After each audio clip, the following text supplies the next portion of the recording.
In this video, let's learn how to use full screen in split screen view option. Go to mobile settings, scroll down this page, go to advanced features option. In here, click on multi-window option. In here, you can enable this full screen in split screen view option. Now I click on it. You can see the preview in here. Now let's try it. Now I open split screen view option.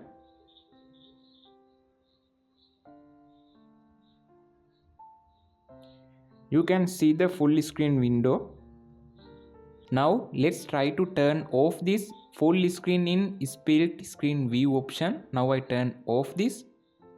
You can see the difference.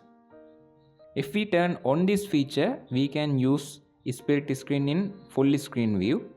You can see the difference.